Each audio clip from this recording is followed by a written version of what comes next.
Hello, ladies and gents. On the module A225 Block 1, Ambition and Anxiety, 1789 to 1840, edited by Paul Lawrence, on page 174.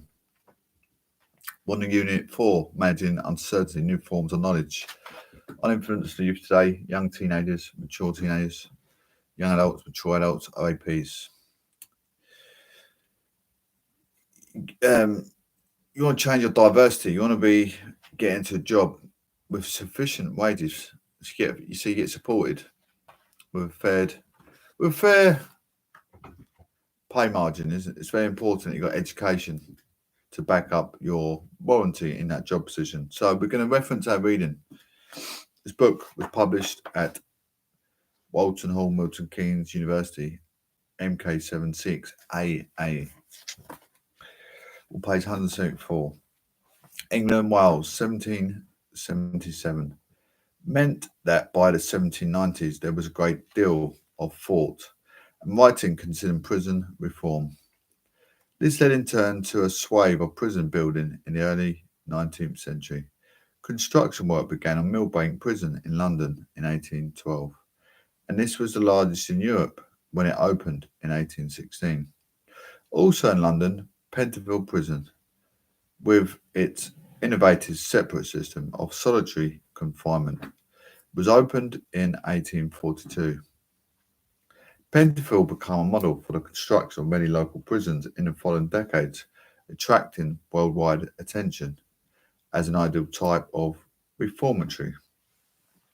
These new institutions would certainly have been imposing additions to the built environment of London. Millbank, for example, had cells sufficient to house nearly 900 prisoners. It was built in central London, where Tate Britain now stands, next to Vauxhall Bridge. As such, it would have been within sight of the House of Parliament, right in the middle of an area of crowded residential streets, and would have served as a very visible statement of state power and authority. As Tim Hitchcock notes from 1780, a new architecture and landscape of authority was constructed, and the whole of London working class were forced to accommodate a new relationship with the state. 2012.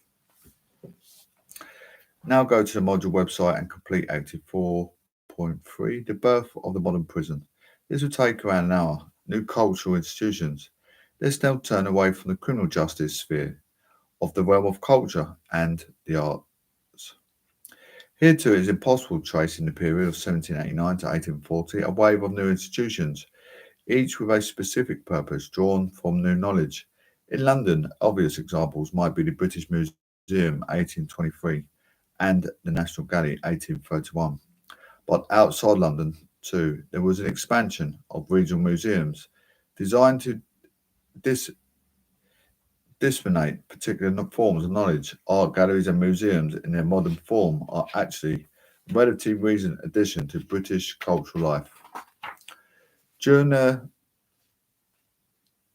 Renaissance of Europe, 1500 to 1700, it was not unknown for private collections of art and antiques to be put on limited display, and the word gallery as a room or corridor where pictures hang on view.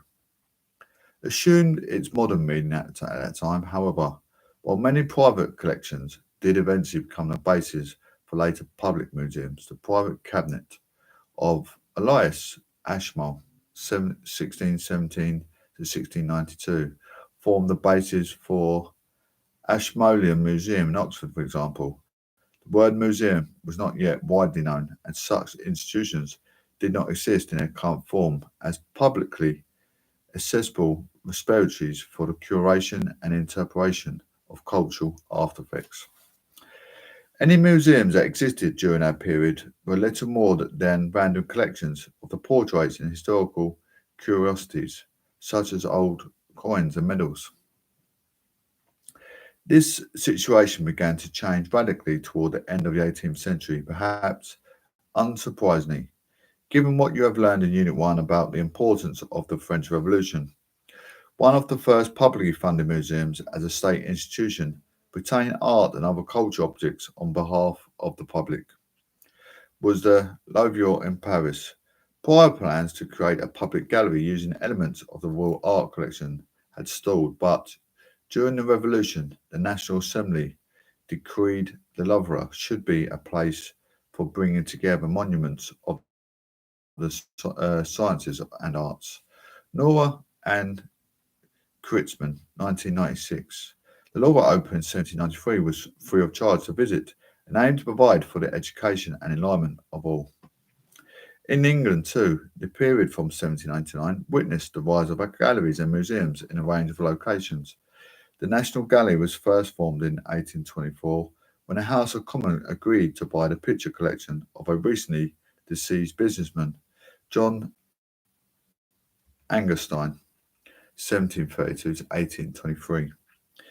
His 38 pictures were initially displayed at his house in Pall Mall for the enjoyment and education of visitors, figure 4.10, but the size of the premises was ridiculed by the press, especially when compared with that of Louvre. And new premises were constructed on a site of in Trafalgar Square, which finally opened in 1838. In part, this location was chosen as it lay on the boundary of richer and poor areas of London, the East and the West Ends, and so was in the theory equally accessible to all.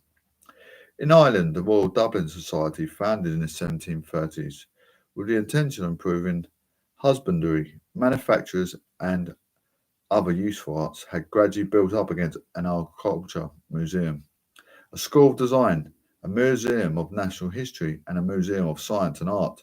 In 1815, the society moved to a larger premises, and by the 1830s, this site was being called the National Museum of Ireland. Why then was there this sudden impetus to build museums and galleries and open them to the general public? I would argue that this happened, at least in part, owing to the development of new ideas about the purpose of artworks and other cultural artifacts from the past. From about the 1750s onwards, influential new societies and clubs such as the Royal Academy, founded in 1768, arose, which were committed to the preservation and promotion of particular forms of cultural knowledge. Once these societies, composed generally of influential individuals, were established, they began naturally to lobby for their own interest. But crucially, this process was also occurring at a time when, as when the rise of the prison, there was a growing belief that the mass of the people needed to be better to better themselves, to improve their modes of behaviour and regulate their desires. Thus, during this period, culture was seen as education and the ability of art institutions and other types of cultural poetry to embody systems of useful knowledge become a pressing concern for government itself. In TROD 2013, in the exercise 4.4, it will help you to consider this link between learned societies devoted to the study and promotion of particular forms of art and culture, and the growth of museums and galleries and institutions devoted to the public instruction. Prince Hall, an inquiry into the requisite cultivation and present state of the arts designed in England 1806, located at the end of this unit. This is an extract from a work by Prince Hoyle, an English painter and dramatist and a member of the Royal Academy. Turning to reading 4.4, Art Union of London, Committee Minutes for March 17, 1848, also located in the unit. What do both of these primary sources indicate about the motives of those lobbying to set up new museums and galleries? It is clear that both the Royal Academy and the Art Union of London believed in the power of art and its competition to improve the working class, leading to greater productivity and enhanced societal stability, as well as more contented workers. Hoare refers to the need to improve the public morals of the people. While reading 4.4, the Art Union goes further still. noting that art is essential to the well-being of the state. Early cultural institutions such as museums and galleries were not, indeed, could not ever be, simply neutral rep- repositories. Their buildings or collections were the result of deliberate choices made, and all these choices were informed by prevalent discourse. That term again, meaning ways of seeing, understanding, and discussing the world. Cultural institutions represented particular forms of knowledge and hence particular forms of power. While this was apparent in the period up to 1840, it became even more so in the decades that followed. You'll learn about the Great Exhibition 1815 in Block 2, but the mid-century was also witnessed. Among other things, the foundation 1850 of the National Gallery of Scotland, designed incidentally by William Playfair, whom you encountered above, and the construction of the Victoria and Albert Museum 1852 and the Science Museum 1857. As Tim Barringer has noted, among the great art museums of the Anglo-Saxon world, a majority are creations of the Victorian era. These museums, so omnipresent as to have naturalized into a cultural landscape, have framed the ways in which we view the world through its material remains. 2006. Through this conclusion, the period of 1789 1840 was one extremely rich into intellectual life. Exciting new currents of thought and belief developed, which in turn were highly influential in shaping social, political, and economic life during the latter part of the 19th century. While many of the ideas and the new forms of knowledge developing during this period were complex, they had an effect on the material world through the development of government policy, through embodiment in new organisations and institutions, both state and private, and perhaps importantly, through the inspiration they gave to many to live their lives in wholly new ways. All the currents of knowledge discussed in this unit arose in some senses as a response to the rapid changes outlined in the block so far, and might have been seen, therefore, as a way of understanding and managing change. But once embedded in public debate and daily discourse, this new knowledge itself then contributed to practical responses to these changes. This interplay between knowledge and action as an interface of rapidly changing society is an issue that you will consider further in the following unit.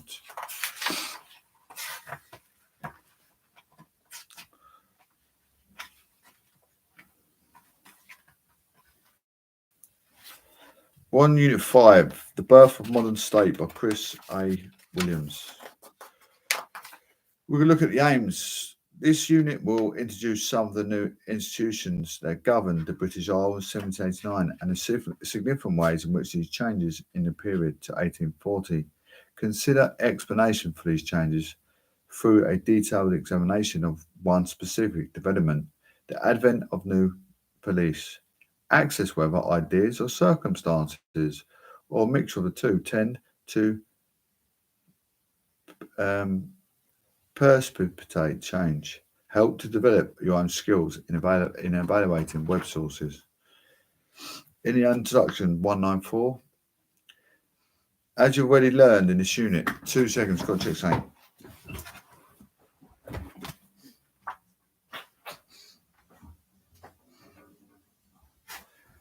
As we have already learned in the units, bliss was it in that dawn to be alive. The industrial revolution, the rise of the working class,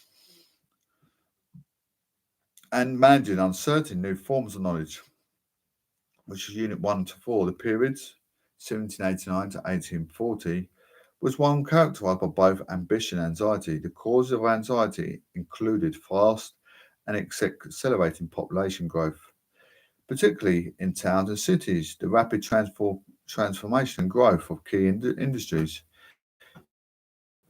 in what would later be called an industrial revolution.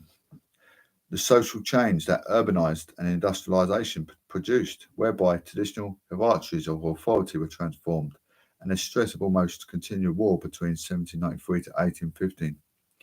Accompanying ambition included expectations about high levels of prosperity, desires for more democracy, and demands for more efficient and effective methods of governance.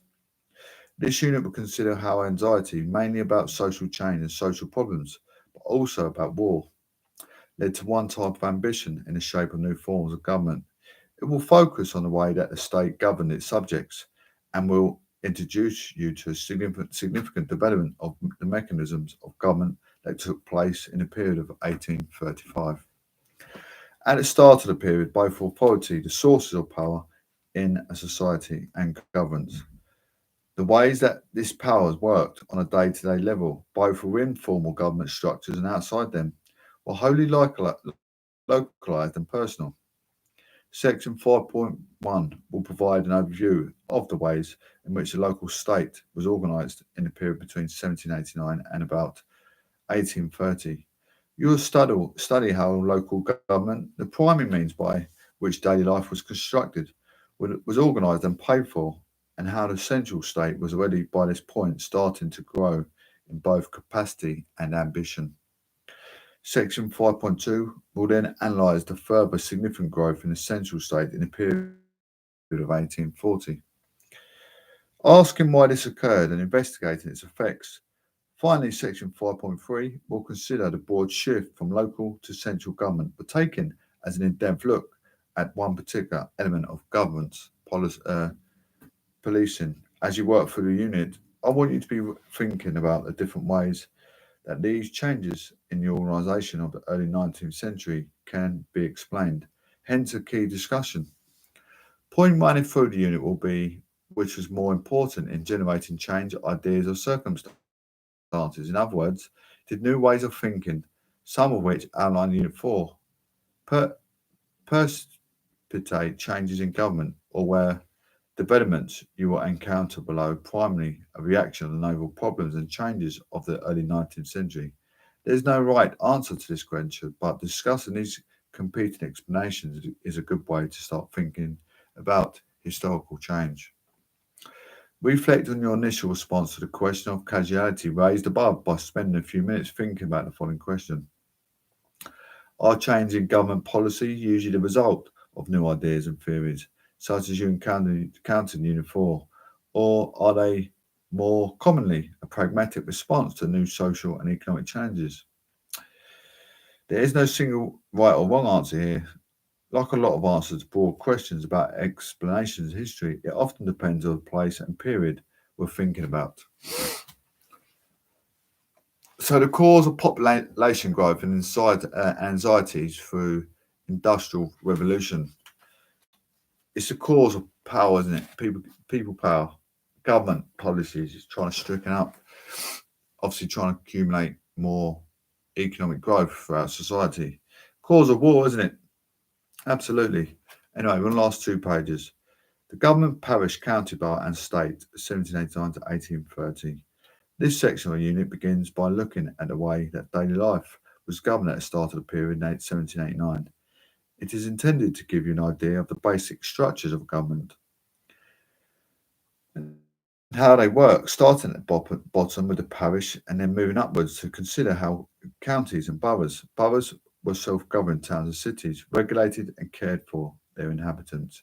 It concludes with an examination of the central state and how it was funded.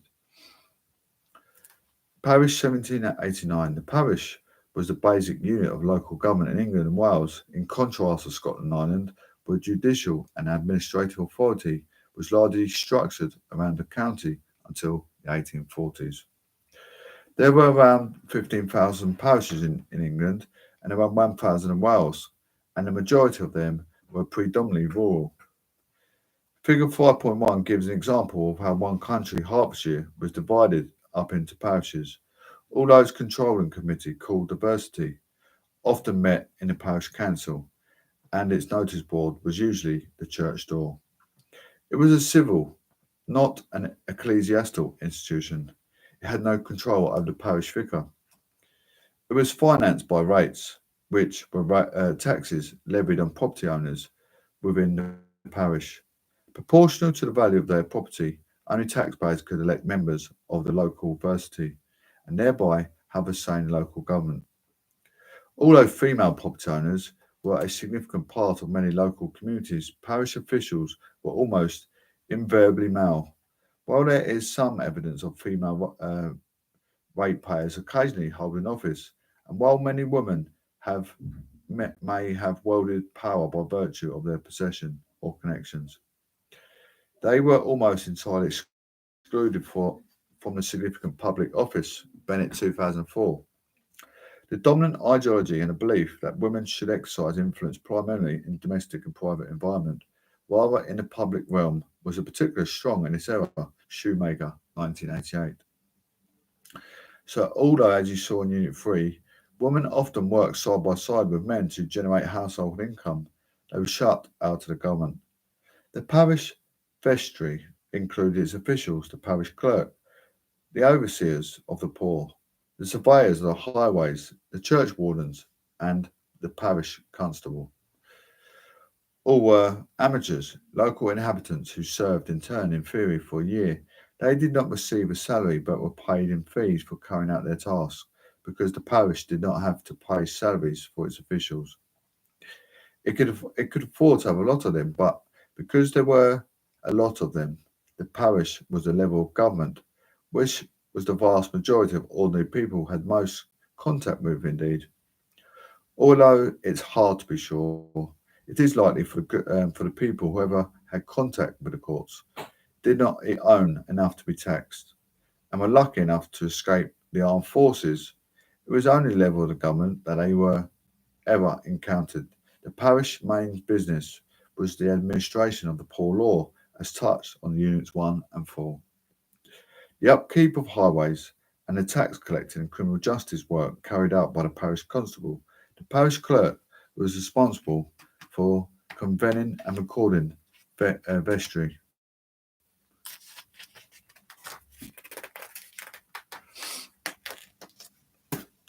Page 1980.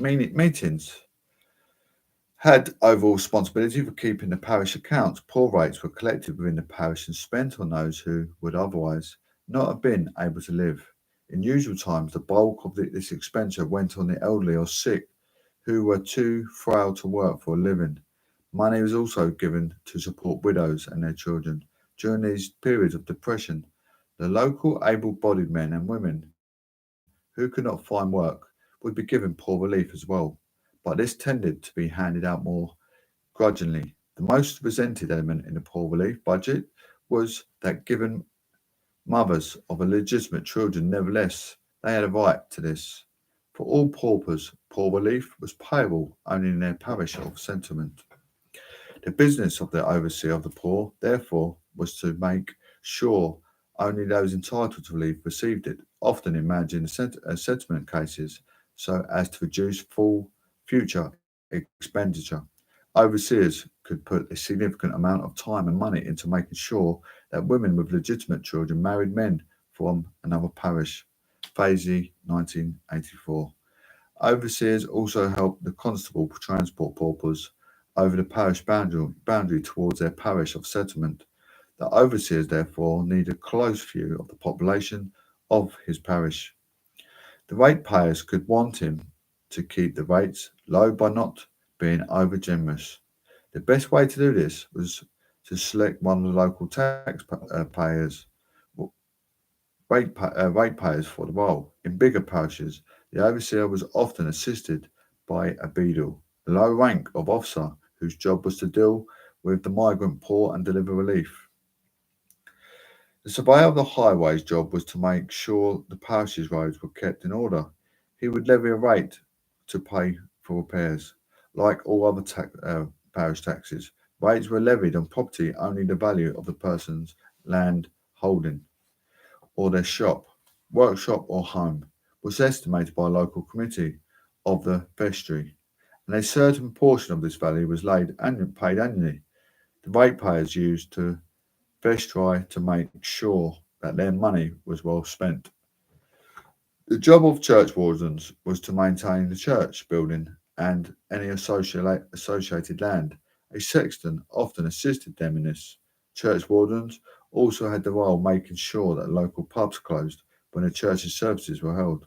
When church wasn't enforced this law, they were often joined by the parish constable, whose job was to maintain order in the parish and control crime to the best of its ability.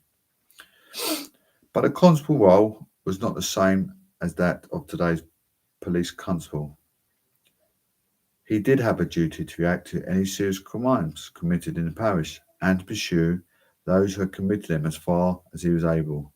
He also followed up reports of more minor crimes, but in all cases it was victim who initially had to cover the constable's expense and fees, not the ratepayers. Victims of crime took responsibility for prosecutions if they were lucky and the criminal was convinced. Often, several months later, the court usually paid their expenses and sometimes a reward as well. The policing of crime in the late 18th century was thus reactive rather than preventative, and consider major cities carried out by amateurs relying on fees rather than by permanent paid staff. Parish constables had other duties too.